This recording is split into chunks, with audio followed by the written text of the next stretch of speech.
luar biasa. Alhamdulillah, luar biasa sekali ya Baik Pak. sekali. Kalian gimana? Alhamdulillah, sedikit pusing Pak. Iya. Udah makan belum nih? Oh, belum Pak. Minum. Sebelum materinya masuk kita minum.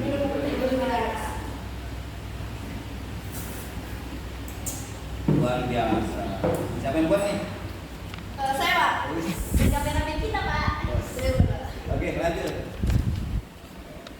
Kan habis ujian nih Pak. Kita langsung mendadak ada podcast dan mengundang Bapak sebagai narasumber di sini. Nah, pada zaman yang udah sangat luar biasa ini Pak, kan terjadinya modernisasi nih Pak. Bagaimana tanggapan Bapak dalam untuk bagi kami para siswa madrasah di sini untuk menyikapi masa yang sudah canggih ini dalam kehidupan kami Pak? Wow, luar biasa ya. Ini pertanyaan yang luar biasa ini tentang menghadapi modernisasi zaman yang sedang menghadapi kehidupan manusia. Ya, terutama untuk anak-anak sekolah yang sekarang Main gadget terus Pak. ya, yang mana modernisasi zaman itu menyerang di salah satunya anak remaja yaitu anak sekolah.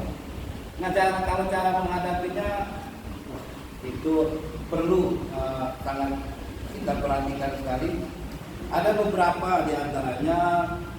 Pertama, untuk modernisasi zaman ini tidak bisa kita tolak. Nah, misalnya ada kemajuan teknologi, modernisasi zaman dan yang lain-lainnya, itu nggak bisa kita tolak, kita nggak bisa men-stop gitu.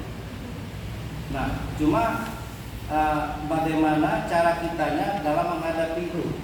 Nah, agar apa? Agar kita tidak terjerumus ke dalam hal-hal yang tidak baik dalam artian yang negatif dalam kemajuan zaman tersebut. Nah, contohnya misalnya halnya gadget gitu. Yaitu handphone ya, seperti handphone ini sangat luar biasa pengaruhnya.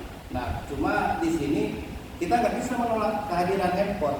Handphone nggak bisa kita tolak kehadirannya. Cuma bagaimana cara kita menggunakan handphone itu dengan sebaiknya. Pergunakan handphone itu dengan hal-hal yang positif. Nah, bukan hanya itu, untuk anak-anak yang sudah menggunakan handphone, mungkin mulai dari anak kecil, PAUD, usia PAUD, SD, SMP, terutama yang masih kecil itu perlu yang namanya kontrol daripada orang tua. Kalau nggak dikontrol bisa bahaya itu bisa kebablasan. Begitulah mungkin salah satunya. Oke Bapak. Nah, bagaimana tips bagi anak madrasah atau anak-anak sekolah pada zaman sekarang Pak yang sering main game tuh sampai tengah malam Pak? Wah, ini bukan penyakit anak madrasah saja ya. Ini penyakit seluruh komponen dan terutama remaja-remaja yang ada di Indonesia ya, mungkin bisa dikatakan di dunia. Apalagi sekarang banyak sekali aplikasi game ya, yang sudah menjurus kepada perjudian. Nah, ini yang perlu kita antisipasi. Ini perlu kerjasama ya, orang tua, pihak sekolah. Nah, terus di tempat ngajinya sendiri, mungkin misalnya dia masih ngaji ya, di TPQ atau di rumah tafis atau di mana-mana. Jadi semuanya itu harus saling bekerja sama, saling mengontrol. Tidak bisa sendiri orang tua, tidak bisa sendiri guru. Semuanya harus saling bekerja sama. Nah, memang sangat berat sih. Cuma buat kalian semua yang masih remaja, perlu yang kalian ingat, khususnya buat anak madrasah, yang pertama jangan tinggalkan yang namanya kewajiban kalian, yaitu dalam hal menjalankan agama. Kenapa? Agama itu adalah benteng kita. Sholat apapun yang terjadi, sholat jangan pernah ditinggalkan.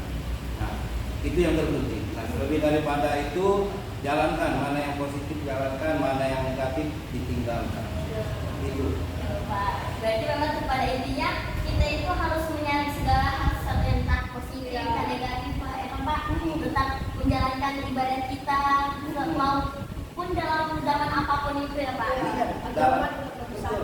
Dalam keadaan apapun, agama nomor satu, sholat nomor satu, itu yang penting. Dan ingat, kemajuan zaman tidak bisa ditolak. Kita nggak boleh antipati, nggak bisa ini nggak bisa, nggak bisa.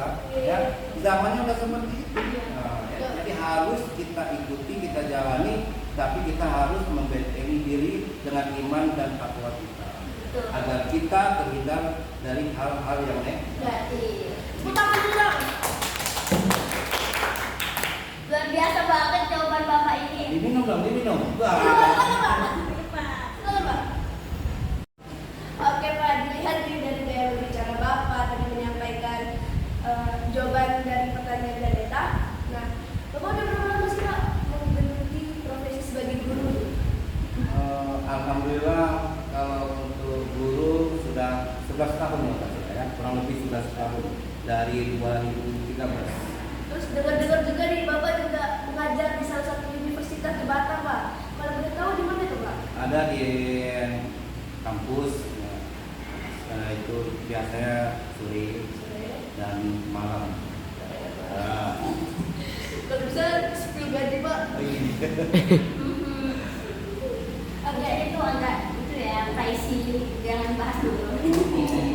Kalau mau tahu lihat di video selanjutnya ya. Nah, terus Pak, kan dilihat dari cara Bapak berbicara tadi. Bapak itu orang itu yang santai, yang slow gitu Pak. Nah, menurut Bapak apakah cara mengajar seperti itu lebih efektif Pak dibandingkan cara mengajar yang sedikit-sedikit tugas, mengerjakan soal gitu Pak? Menurut Bapak gimana? Wah, ini menjebak nih pertanyaannya ya, luar biasa. Jadi kalau untuk cara mengajar Bapak gitu ya, jadi gini, perlu kalian pahami terlebih dahulu. Jadi setiap guru dia mempunyai cara yang berbeda-beda dalam mengajar, dalam mentransferkan ilmunya kepada siswa atau mahasiswa. Jadi dia mempunyai cara masing-masing. Nah, terkhusus untuk Bapak sendiri, itu Bapak lebih memilih, tapi ini bukan seperti masak, tidak ya. Bapak lebih senang slowly but sure gitu, slow tapi pasti. Enggak suka gas ngegas gitu ya, jadi santai aja, tapi pasti tujuannya sampai. Dan yang tidak kalah pentingnya, anak-anak paham apa maksud dan tujuan dari pembelajaran tersebut. Itu kalau Bapak pribadi. Silakan diminum Pak, silakan Pak. Iya, ini dari tadi nih ditawarin, tadi nawarin kali ya, baru yang kedua kali. Luar biasa. Yes. Minum ya. Ayo minum. Luar biasa manis. Nah, ternyata guys, bukannya kita tidak mau berbicara panjang lebar nih dengan bintang tamu kita. Ternyata jamnya ini sudah menunjukkan bahwa sebentar lagi Bapak ini ada job guys untuk mengajar di salah satu kampus yang ada di Indonesia. Sebelumnya, Memisahkan kita. ya, sebelumnya kami mengucapkan terima kasih banyak kepada Bapak. Ya, sama-sama, sukses selalu, sehat selalu ya. Rukun, jaga kerukunan di dalam keluarga, terus di antar lingkungan tetangga ya, harus damai, ciptakan dimanapun kalian berada, harus ciptakan hidup yang rukun, nyaman dan tentram. Iya. Oke ya, Iya, Bapak. selamat sukses selalu buat kalian. Terima kasih. Terima kasih Bapak. Oke, mungkin podcast kita sampai sini aja. Terima kasih pada teman-teman dari manapun itu telah menonton podcast